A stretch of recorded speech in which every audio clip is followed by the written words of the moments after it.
Coin du DP.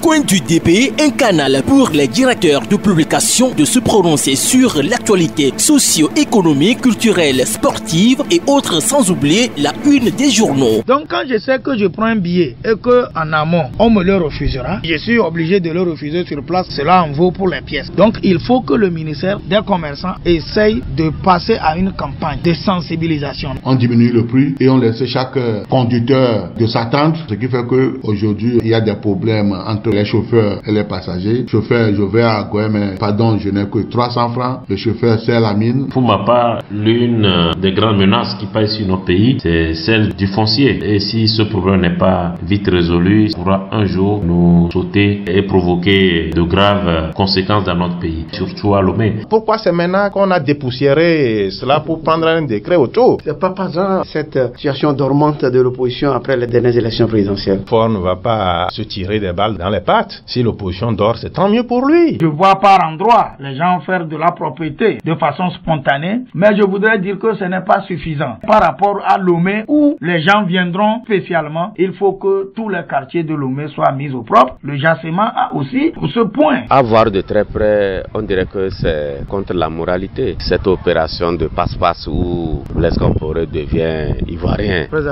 dirigé pendant 25 ans. Voilà comment la politique ne cesse de nous présenter des facettes. Mais ici au Togo, c'est que nous avons 10% qui sont tout puissants, qui maintiennent une mafia pas possible et qui soumettent le peuple au joug. Coin du DP, c'est tous les vendredis après le journal de 18h et 22h. Avec rediffusion tous les dimanches à 11h. Tania Armia, bonjour. Bonjour Eugène, bonjour à toutes et à tous ceux qui nous suivent en ce moment. Voilà. Et comment se porte Nouvelle Opinion? Nouvelle Opinion se porte très bien et nous paraissons tous les lundis comme toujours et nous avons été présents sur le marché ce lundi. L'année a été bien entamée? Ouais, l'année a été bien entamée et puis vous savez, c'est la première fois que j'ai honneur à votre micro pour cette année 2017. Je trouve que ce ne serait pas trop de revenir pour souhaiter la nouvelle année, les vœux de fin d'année ou bien de début d'année à tous ceux qui sont accros à votre radio et par ricochet à tous les Togolais. Et donc, je formule le vœu que tous ceux qui nous écoutent aujourd'hui, qu'ils aient la santé parfaite et que tous les Togolais, où qu'ils soient, tous aient la paix dans leur foyer et ceux-là qui ont envie d'avoir une promotion et que Dieu la leur accorde et ceux qui sont en train de se chercher et que Dieu leur donne les bonnes portes, que tout s'ouvre pour que la prospérité règne au niveau de notre pays et pour tous les Togolais de la diaspora et que tous puissent vraiment avoir tout ce qu'ils souhaitent avoir en bon temps et au bon moment. Voilà. Nous sommes dans Coin du DP, un canal auditeur d'application de parler de l'actualité sur nos ondes. L'invité du jour, Kagnan Arimillon, directeur de publication du journal Nouvelle Opinion. Vous pouvez donc réécouter cette émission sur YouTube en tapant radio RCJ-Coin du DP. Radio RCJ-Coin du DP. Alors, cette semaine, vous étiez dans les kiosques. Quels ont été les grands axes de votre dernière parution? Les grands axes de notre parution ont pris en compte la grève des enseignants. Nous avons également parlé de la visite de terrain du chef de l'État dans le nord du Togo, sur les chantiers que le groupe Ebomaf est en train d'exécuter. Nous avons également touché du doigt certains faits divers qui concernent notre nation. Nous avons parlé également du sommet de l'Union africaine qui a eu lieu la semaine dernière, où le chef de l'État personnellement était présent. Et bref, beaucoup d'autres choses en ramassé. Et que peut-on retenir de l'Union africaine? Les points phares qu'on peut discuter aujourd'hui sont essentiellement le retour du Maroc. Vous savez que le Maroc était hors de l'Union. Et le Maroc a jugé utile de reprendre, de rejoindre tous ses pairs africains. Et ça a été fait. Et vous savez, le roi du Maroc était 3 jours avant les assises à Addis Abeba. Et je crois qu'il a dû jouer un grand lobbying qui a porté. et qui a été le retour, que tous ont voté pour que le Maroc puisse rejoindre l'Union. Et je sais que le Maroc, c'est un poids lourd sur le continent et que ça va jouer très bien pour l'Union.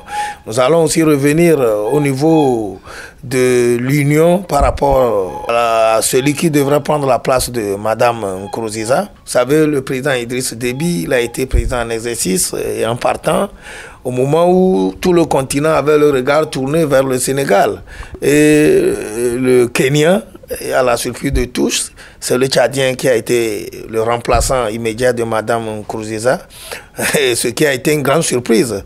Ça veut dire que le président Idriss Déby du Tchad, il a fait un bon joker, il a bien joué le jeu, et il a surpris à la fois positivement le continent parce que il y avait déjà des lobbies qui se tissaient, il y avait des pays qui prenaient position, soit pour le Kenya, d'autres pour le Sénégal, et cela créait des divisions, et finalement, la surprise est venue trancher. Nous pouvons aussi revenir sur la présidence d'Alpha Condé de la Guinée. C'est lui qui tient aujourd'hui les rênes. Et donc l'Afrique, telle que nous la connaissons aujourd'hui, est un continent à problème. Vous savez qu'il y a des poches de tension qui s'ouvrent un peu partout. Récemment, nous avons la Gambie. Nous ne savons pas ce que les élections à venir vont donner pour tous les pays qui ont des joutes en vue. Et donc, on attend de voir ce que Alpha Condé pourra faire et puis ce que le Tchadien aussi pourra nous offrir. Nous avons besoin au niveau du continent du développement et surtout de la sécurité, de la stabilité. Et nous souhaitons que tous ceux-là qui sont à la tête de l'Union, pour ce temps qui leur a été offert, puissent faire quand même le nécessaire pour stabiliser beaucoup plus notre continent. Candidat invité du jour, le directeur de publication du journal Nouvelle Opinion, Adje Tchanyao Raj. La visite du chef de l'État sur le terrain, constater de visu l'évolution des travaux. Vous avez également parlé de ça et de l'entreprise qui exécute ces travaux, Ebomaf. Je crois que l'entreprise Ebomaf est venue au Togo, nous allons compter peut-être la dizaine d'années.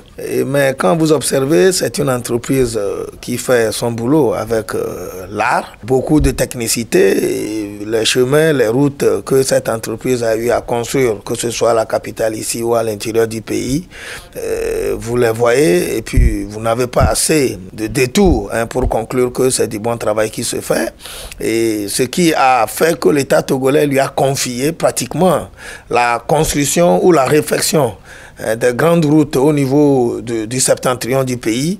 Vous allez à Mango, à Dapaon, vous allez à Mandouri, les grandes routes, les grands axes lui ont été confiés, et ce qu'il a fait avec brio.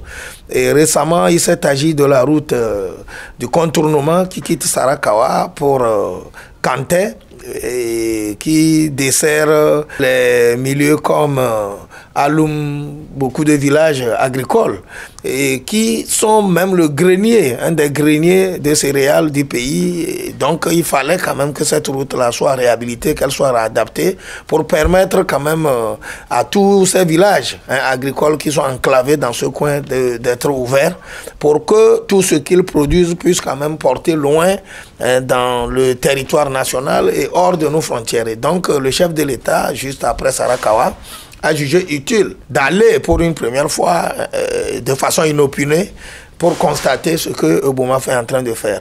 Et les images que nous avons eues sur les écrans et que ceux-là qui étaient présents visiblement ont conclu que le chef de l'État était très satisfait de l'avancement des travaux. Êtes-vous surpris de cette visite inopinée du chef de l'État? Oui, puisque ce n'était pas de ses habitudes. Tout le monde a été surpris, puisque c'est juste après les officiels de Sarakawa que le président de la République a tourné pour aller droit sur le tronçon où de gauche à droite, les gens ont dû racoler, courir pour venir l'accueillir. Et il a essayé de faire un peu la route pour voir ce qui se fait concrètement. Donc si le président pouvait, dès 2017, commencer par faire des descentes inopinées sur tous les tronçons ou sur les lieux où le Togo est en train de construire de grands chantiers, ce serait très salutaire et ça permettra aux gens d'être beaucoup plus disciplinés et de dire, ah voilà, à tout moment le chef de l'État, le premier du Togolais, peut descendre et si nous sommes du bordel, ça va peut-être nous coûter. Imaginez que le chef de l'État était descendu une ou deux fois sur le tronçon Lomé Vaughan en foin, peut-être qu'on n'en serait pas là où nous sommes arrivés pour tout reprendre à zéro. Voilà, au cours de cette semaine également a surgi le cas Antaser. De quoi s'agit-il exactement? Bon, je crois que j'ai commencé par m'inquiéter et là, je crois que de lundi prochain, à ma parution, je vais réserver quand même quelques pages pour parler de ce dossier Antaser. Antaser, c'est une structure qui est basée au niveau du port autonome de Lomé. Vous savez, tout le temps, nous avons clamé et chanté haut que le port autonome de Lomé est un poumon de notre économie. Et quand vous regardez tout ce qui se joue par rapport à la position du Togo qui dessert les pays de l'Interland comme le Niger, le Burkina, le Mali et pourquoi pas le Ghana d'à côté qui quand bien même a le port et le Bénin, le Nigeria. Vous savez que notre port est un port très stratégique, un port à eau profonde, un don de la nature et donc quand les gens viennent s'installer, il faut que nous en tant que journalistes, leaders d'opinion, nous ayons quand même le temps d'essayer de servir aux populations ce que concrètement les gens font. Donc, par rapport à Antaser, nous avons été curieux par rapport à une sortie de cette société où le DG de Antaser a laissé entendre aux journalistes le bien qu'ils font au Togo par rapport au bordereau électronique de suivi des cargaisons et que communément ils appellent le BESC. C'est un bordereau qui permet de suivre toutes les cargaisons qui passent sur le territoire national. Et ce bordereau, il est applicable aux bateaux aussi bien qu'aux transporteurs. Et là, le DG a dit le bien que ce bordereau électronique fait au Togo en disant que lui, sa structure Antaser qui en a la gestion, a essayé d'apporter gros à l'économie togolaise pour 1 an d'exercice qu'ils ont eu à faire. Et il a déclaré un chiffre, il parlait de 3 milliards qu'ils ont pu verser au niveau du trésor public pour 1 an d'exercice. Et subitement, nous avons été surpris que lui, qui déclare 3 milliards, revienne en même temps corriger pour dire que non, c'est à peu près 2 milliards. Et donc, c'est un peu curieux qu'un premier responsable d'une structure aussi importante et vitale pour l'économie du pays puisse déclarer 3 milliards et qu'en même temps, il revient dire que non, ce n'était plus 3 milliards, que ça doit être à peine 2 milliards. Donc, nous avons été curieux, nous sommes allés un peu à la recherche des informations et finalement, nous apprenons que avant même que Antaser arrive au Togo, il y avait déjà au Togo depuis 2000 une structure qui s'appelle Conseil national des chargeurs du Togo qui gérait ce document qui s'appelait à l'époque bordereau de suivi des cargaisons. À l'époque, depuis 2000, ce bordereau n'était pas numérique et il était sur papier. Donc en 2007, le Conseil national des chargeurs du Togo, qui est une société d'État à gestion autonome, a trouvé qu'il faille moderniser ce papier. Et donc, ils l'ont transformé en le numérisant, en disant qu'il est devenu le bordereau électronique de suivi des cargaisons. Donc, depuis 2000, ils ont confié la gestion à une société qu'ils appelaient Phoenix. Ils ont fait le boulot jusqu'à ce qu'en 2015, l'État togolais concède la gestion du BESC là, à Antaser. Et donc, avant que Antaser n'entre en fonction, il y a le Conseil national des chargeurs du Togo qui avait déjà géré ce bordereau de janvier 2015 à juin. Et là où se trouve la grande surprise, c'est que c'était en 7 mois, de janvier à juillet, vous constatez que le Conseil a fait des entrées de fonds jusqu'à concurrence de 2 milliards 181 millions. Et à partir d'août, quand Antaser est venu prendre la gestion des mains du Conseil national des chargeurs du Togo, de août à décembre, Antaser a multiplié les tarifs que imposait le Conseil par 60. Ça veut dire, par exemple, que si un navire accoste au niveau de notre port avec une cargaison de 30 000 tonnes, par exemple, le Conseil lui imposait à peine 1 600 000. Mais finalement, quand Antaser a pris, pour la même cargaison, Antaser facturait jusqu'à 98 millions. Tu comprends que quand tu fais le ratio de 1 million par rapport à 98, ça fait pratiquement les 60%. Et le constat s'est fait rapidement dégager. L'État a compris que les gens sont en train de quitter le port. Et en dehors de la charge à l'essieu, bien entendu, qui fait aussi fuir certains transporteurs, il est clair que de août 2015 à décembre 2015, lorsque Antaser a multiplié exagérément les tarifs, les gens ont commencé par fuir, ce qui a amené l'État à approcher le Conseil national des chargés du Togo, qui s'en occupait auparavant, pour lui demander la conduite à tenir. Et dès lors, le Conseil leur a dit non, il y a eu exagération des tarifs, dites à Antaser de revenir aux anciens tarifs que nous imposions. Et ce qui a été fait. Et à la surprise de nous tous, de août 2015 jusqu'à décembre 2016, Antaser, qui regroupait le 25 janvier dernier la presse, pour leur dire le bon travail qu'ils ont fait, n'a pas pu faire les 2 milliards que le Conseil a pu faire entrer en 7 mois. Comment expliquer que pour les mêmes avantages, que pour la même structure, le même bordereau qui était en vente aux transporteurs, le Conseil national en 7 mois ait pu faire des entrées de 2 milliards, de plus de 2 milliards, et qu'en 17 mois, Antaser ne puisse apporter qu'à peine les 2 milliards. Ça veut dire qu'il y a un problème. Le problème, c'est que, au clair, où les gens qui travaillent au niveau d'Antaser font passer des fonds dans un autre domaine que nous ne maîtrisons pas ici, où il y a un sérieux problème que cache Antaser. Et c'est ce problème qui a expliqué leur sortie, où ils ont rassemblé pratiquement toute la presse, histoire d'amener les journalistes à être complices du bordel peut-être qu'ils sont en train de semer, histoire d'amener les journalistes à faire croire aux autorités qu'ils sont en train de découvrir en fait le poteau rose pour dire qu'ils sont en train de faire du bon boulot. Et donc nous avons dit que au Togo, nous avons effectivement envie d'assainir nos finances. Nous avons envie de voir à tous les niveaux être appliquée la bonne gouvernance. Mais nous voudrons dire ici qu'en tant que Togolais, lorsque une structure vient et qu'elle ne fait pas du bon boulot, il faut que les autorités qui lui ont confié la responsabilité puissent arrêter avant que ce ne soit tard. Pour votre gouvernement, je voudrais dire qu'à tous les Togolais qui nous écoutent, Antaser était au Tchad, ils ont été expulsés. Antaser était au Niger, ils ont été expulsés. Antaser a été au Bénin à côté, ils ont été expulsés. Et je ne crois pas que c'est au Togo qu'on va faire tapis rouge à celui que tout le monde expulse. Pour dire autrement, quand quelqu'un est sorcier, on le renvoie dans tous les coins. Ce ne serait pas au Togo de venir faire tapis rouge aux sorciers. Donc, je ne décide pas à la place de ceux qui nous gouvernent, mais je voudrais qu'ils comprennent que nous sommes en train d'aider à faire la lumière sur tout ce qui peut être camouflé, tout ce qui peut être caché dans la sortie médiatique de Antaser. Voilà à peu près l'analyse que nous avons apportée par rapport à Antaser, et nous attendons revenir là-dessus d'ici lundi dans notre parution pour étayer davantage les Togolais. Voilà.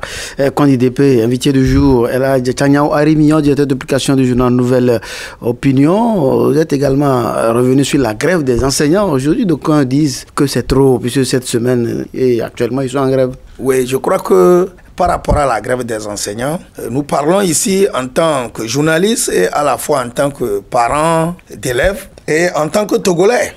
Je crois que tout le monde a conscience que quand une nation veut se développer, c'est de l'école. Même nous qui parlions ici aujourd'hui, il a fallu que nous ayons une formation. Et c'est grâce à cette formation que nous parlons aux Togolais aujourd'hui. Le chef de l'État, Faure Gnassingbé, qui est le premier de tous les Togolais, qui est le chef de l'État qui est à la tête de notre pays, il a fallu qu'il soit enseigné, qu'il soit éduqué quelque part. Le ministre Bawara, le ministre Tchakpele, le ministre Aïdam, tous ceux qui sont concernés par cette question de l'éducation, je crois qu'ils ont dû être formés quelque part. Les enseignants qui transmettent leur savoir ont dû avoir une formation quelque part. Et j'avoue ici que quand une nation veut se développer, il faut qu'on ait une bonne éducation. C'est de l'éducation que nous avons des ingénieurs. C'est de l'éducation que nous avons des enseignants. C'est de l'éducation que nous aurons des médecins.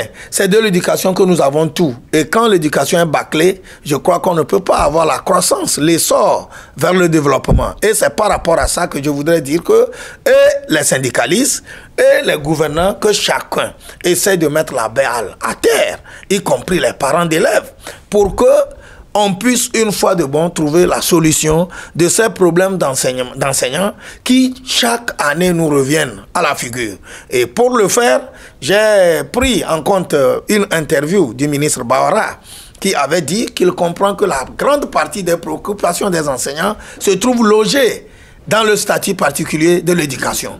Et ce statut, on en parle au Togo il y a plus d'une dizaine d'années. Même au niveau des autres corps de la fonction publique, on en parle tout le temps. Je crois que le gouvernement doit avoir le courage. Puisque quand vous voyez les enseignants qui parlent des primes, toutes les primes que les enseignants évoquent auraient pu être logées dans le statut particulier. Et vivement que tous s'accordent, avec surtout la commission qui a été mise sur pied, nous avons relevé que tous s'accordent à aller à une table d'entente pour discuter, faire le nécessaire et trouver le minimum vital pour tout le Togo, pour que notre éducation démarre sur une nouvelle base, pour que nos enfants aient une formation décente, pour que ce ne soit pas une formation intermittente. On fait une école de 2 semaines, on reste à la maison 1 mois, on revient, reprend tout à zéro. Et là, ça ne stabilise pas le mental des enfants, ça ne stabilise pas notre économie, ça ne stabilise rien au niveau de l'essor que notre pays est en train de vouloir se donner et que, heureusement, le chef de l'État en souffre chaque jour. Voilà. Et Elhadji Tianiawo, selon les responsables des syndicats de ces enseignants, il paraît que certains de leurs sont menacés dans des préfectures, et vous croyez que c'est la solution de menacer ces enseignants qui sont en grève, voire même jusqu'au licenciement? Non, je crois que même si les gens sont en train de menacer des enseignants, peut-être que le côté juridique de certains de ces enseignants n'est pas encore très consolidé. Je voudrais dire qu'il y a des enseignants qui sont des vacataires ou je sais comment on les appelle, qui n'ont pas encore une base liée à la fonction publique. Mais les enseignants qui sont des fonctionnaires d'État, ce n'est pas facile. Tout le monde connaît au Togo les grandes procédures qu'il faut pour licencier un fonctionnaire. Donc ce n'est pas aussi aisé de le faire. Mais je crois que les gens doivent prendre la hauteur. Les préfets, les inspecteurs, les directeurs d'éducation, les enseignants, les chefs de village. Je crois qu'ils doivent comprendre qu'avant tout, nous avons l'obligation de mettre à l'aise nos enseignants. J'ai relevé tout à l'heure que le développement de tout pays est posé sur l'éducation. Et quand les gens qui sont les premiers, même quand vous observez en tant que parents d'élèves, à l'heure où nous parlons, nos enfants sont à l'école. Ça veut dire que pendant 5 jours, parfois même les enfants vont au cours les samedis matin, les soirs. Donc nous, en tant que parents, nous n'avons pas assez à donner à ces enfants-là.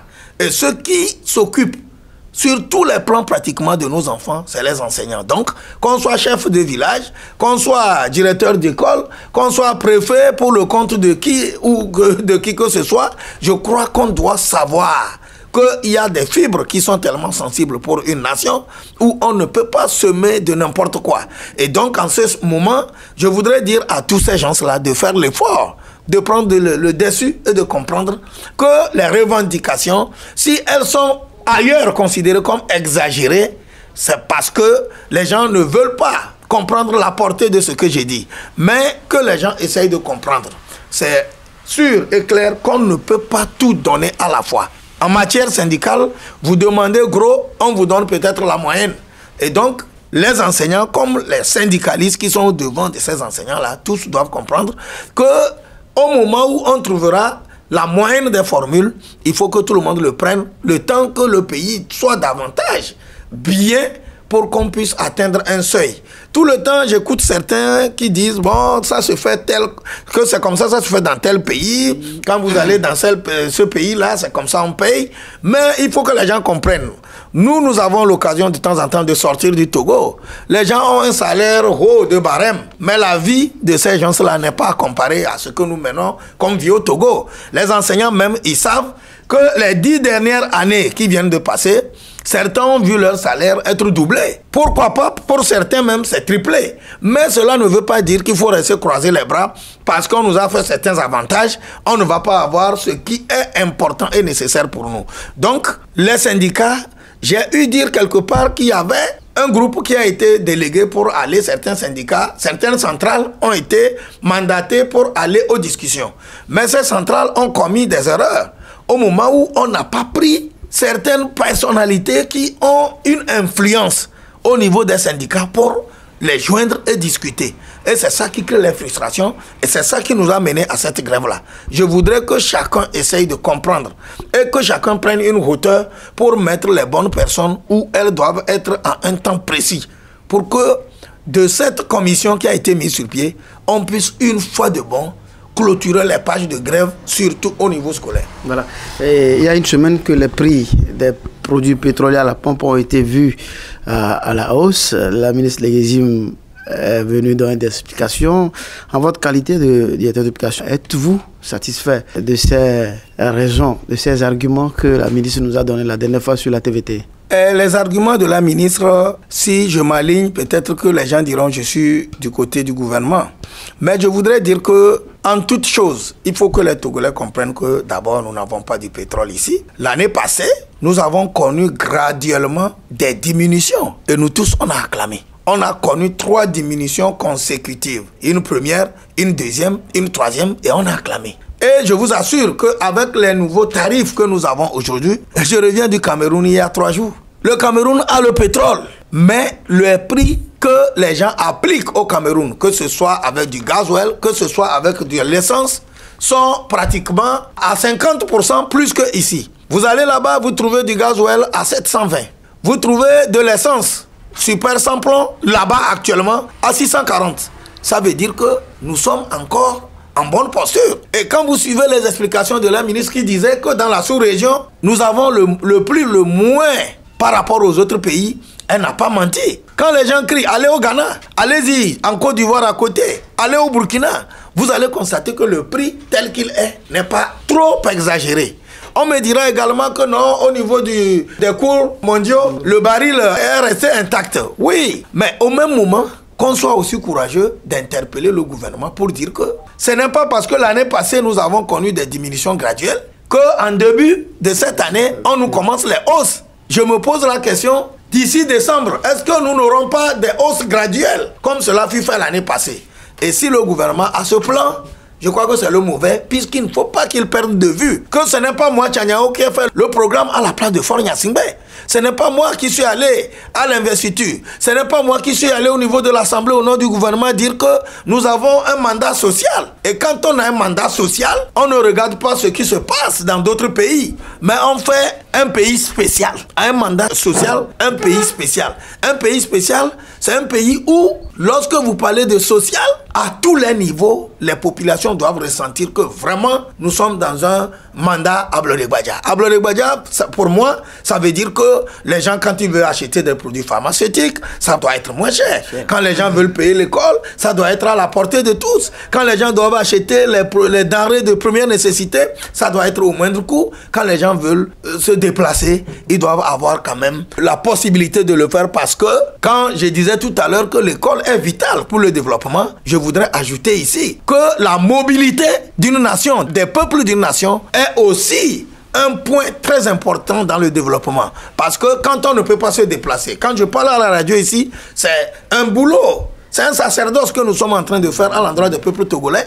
Mais si je n'avais pas la possibilité de me déplacer, je crois que notre rencontre là est inutile. Et donc, il faut que les gens essayent de comprendre les paramètres qui permettent d'aller au développement. Lorsque vous bloquez les gens qui n'ont pas les moyens de se déplacer décemment, ils ne peuvent pas aller au boulot. Donc, je crois que le cap que le gouvernement tient actuellement doit être celui qu'il faut. Ou plutôt, après quelques mois, je voudrais bien entendre que les gens entendent raison et qu'ils reviennent à l'ancien prix ou qu'ils reviennent plus bas. Candidat Eladja Tchaniao Arimio, par rapport toujours à ces produits pétroliers, la LCT en conférence de presse cette semaine sur l'intervention souvent mortelle que les forces de l'ordre font ou entraînent en attrapant ou en poursuivant les revendeurs du carburant frelaté communément appelé boudet. La LCT demande qu'il y ait plus de stratégie dans l'interpellation de ces vendeurs de carburant. Je crois que tout de suite, je ne vais pas dire que le carburant frelaté, si c'est un produit interdit, exactement comme la drogue ou d'autres denrées qui font objet de poursuites au niveau international. Lorsqu'on parle de carburant frelaté, je vois 3 pays en jeu, le Togo, le Bénin et peut-être le Nigeria. Je ne connais pas cette histoire de carburant frelaté en Côte d'Ivoire. Je ne connais pas ça dans d'autres pays où les gens ont tout le temps à mener un combat contre les commerçants qui s'investissent dans ce domaine. Mais au Togo, nous avons connu le carburant frelaté à partir des années 91 où nous avons essayé une grève générale illimité et qui était non négociable, qui finalement est tombée en désuétude parce que personne n'a levé la grève, personne n'a dit mot, elle s'est levée d'elle-même. Et donc c'est un nouveau commerce qui a été introduit au Togo et depuis l'État fait la guerre aux commerçants de ce domaine-là. L'État fait la guerre, mais l'État aussi doit pouvoir trouver les formules pour arrêter à ce que les gens qui vendent le boudin continuent pas à le faire. Ce sont des jeunes, désœuvrés, souvent très qualifiés, qui cherchent du boulot, qui ne le trouvent pas et qui se livrent aux émigrants ou à ce commerce. Maintenant, la question c'est de savoir, les policiers et les gendarmes qu'on met à la trousse de ces gens-là, ils doivent avoir avant tout en tête qu'il s'agit des citoyens togolais. Parce que je ne comprends pas comment on peut poursuivre un citoyen tout simplement qui vend du carburant jusqu'à lui donner la mort. Ça, c'est une guerre lente que la police et la gendarmerie est en train de mener contre ses propres parents. Je connais des gens qui sont morts la dernière fois. Quand vous regardez, ils ont des familles au niveau de l'armée. Ils ont des membres de leur famille au niveau de la police. Il faut trouver un moyen beaucoup plus souple pour traquer ces gens-là. Parce que parfois, vous voyez une poursuite, on dirait qu'on est dans un film Rambo, où des citoyens poursuivent d'autres citoyens parce qu'ils sont en train de s'essayer à un commerce que le gouvernement ne veut pas entendre. Et vous voyez, c'est le gouvernement togolais qui maîtrise tous les réseaux qui nous apportent le carburant dans ce pays. Et quand vous fouillez, vous allez voir que les grandes stations d'essence sont à ses pentes pilates. Les grandes stations, c'est pour les barons la plupart des temps. Même s'ils ne sont pas la vitrine immédiate, ils sont à l'arrière-plan et ils poussent d'autres et ils tirent des dividendes, des avantages là-dessus. Il faut pouvoir commencer par mener le combat là où il faut le commencer pour pouvoir venir traquer ces gens-là. Bon, moi je trouve que le travail que la police fait en d'autres endroits est à saluer. Mais la question qui reste toujours posée au niveau de tous les Togolais, les tonnes de carburant frelaté qu'on ramasse, qu'on retire aux pauvres citoyens qui ont déjà investi gros, où est-ce qu'on brûle ces tonnes de carburant? Puisque quand on prend des milliers de tonnes de cannabis, nous voyons la simulation au niveau du champ de tir où on brûle ça.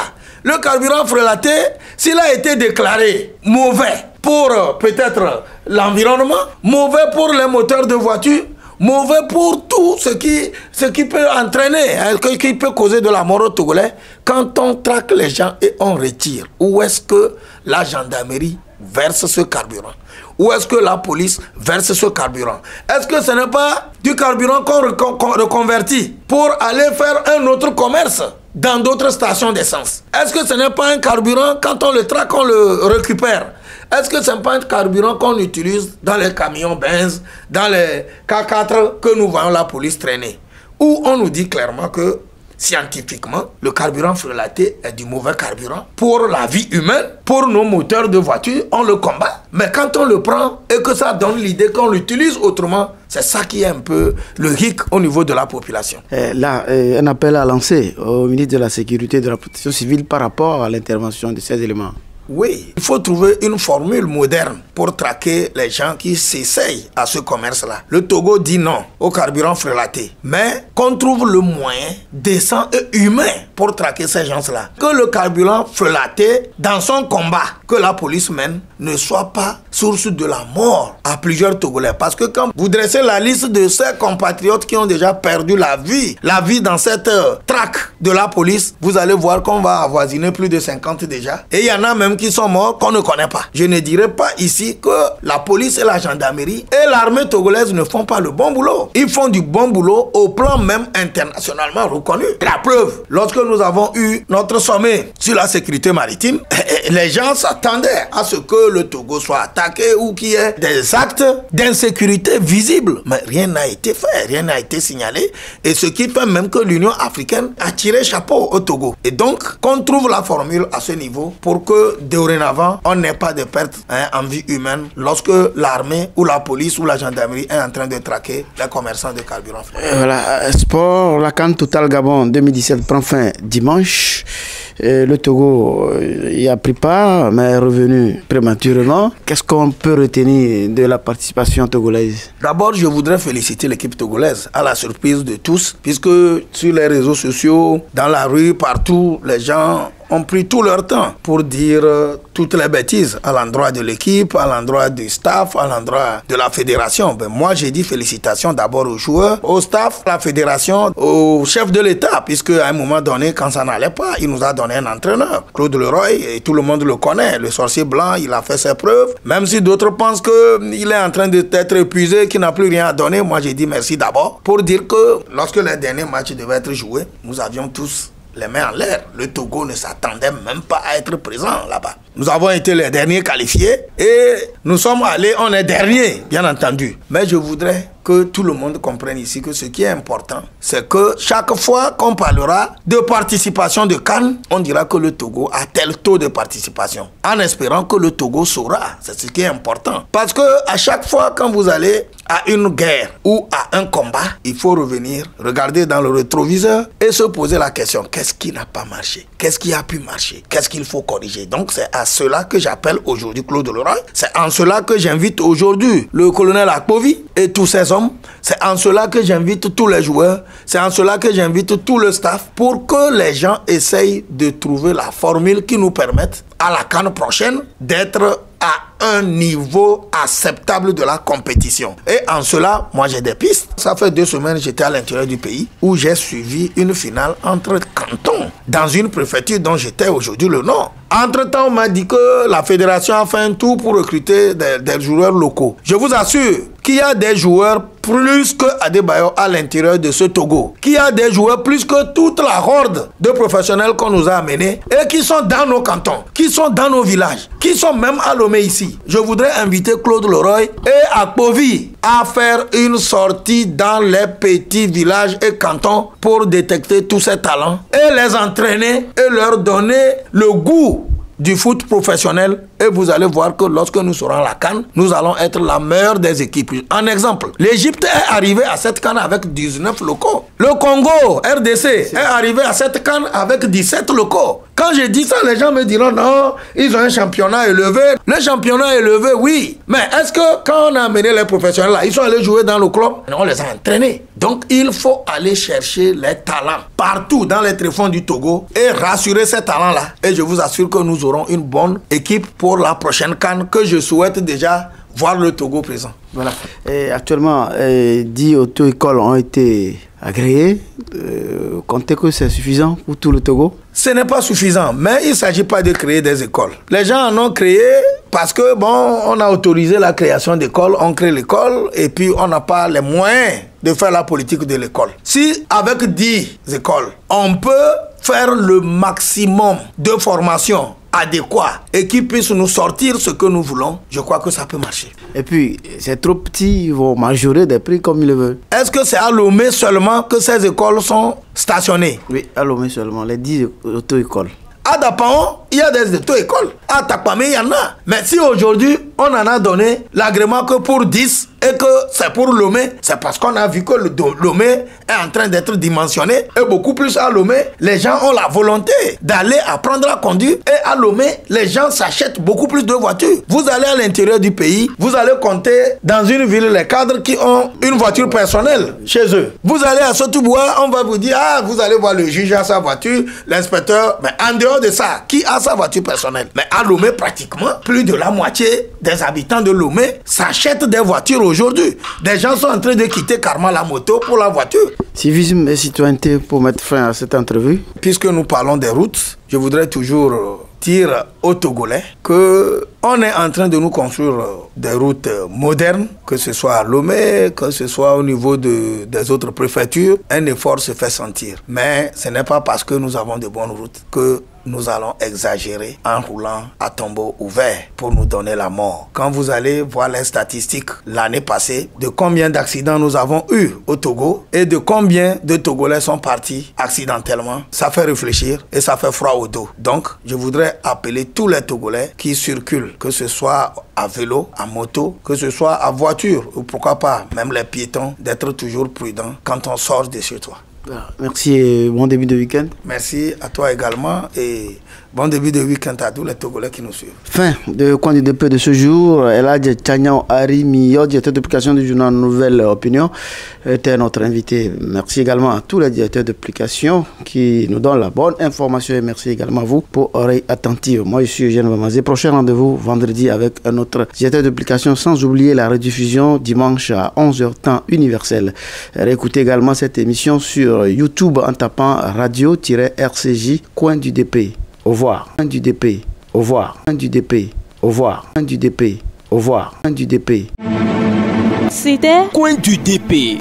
Coin du DP, un canal pour les directeurs de publication de se prononcer sur l'actualité socio-économique, culturelle, sportive et autres, sans oublier la une des journaux. Je pense que c'est des gamineries qu'ils doivent arrêter et que lorsqu'on leur offre un cadre de discussion, ils doivent saisir l'occasion pour aller exprimer leurs idées. Qu'on demande à ceux qui ont mis la main dans l'argent du pays, qu'ils remboursent. Si tous ceux qui ont volé le pays là, cette minorité a donc parlé chaque fois le chef de l'État, si on arrive à faire en sorte que cette minorité et tous ceux qui continuent de piller ce pays à rembourser l'argent qu'ils ont pillé, qu'on n'aura plus à aller emprunter chaque jour de l'argent. Pour le moment, faisons un pas, la limitation du mandat et le mode de scrutin. Et vous n'êtes pas sans savoir, ce qui a encore braqué les gens, c'est la sortie de Maganawe Florent qui a dit que l'APG est déjà caduque. Bonne opportunité offerte une fois encore à l'Afrique, donc après d'autres regroupements de pays. Ce sont les États-Unis d'Amérique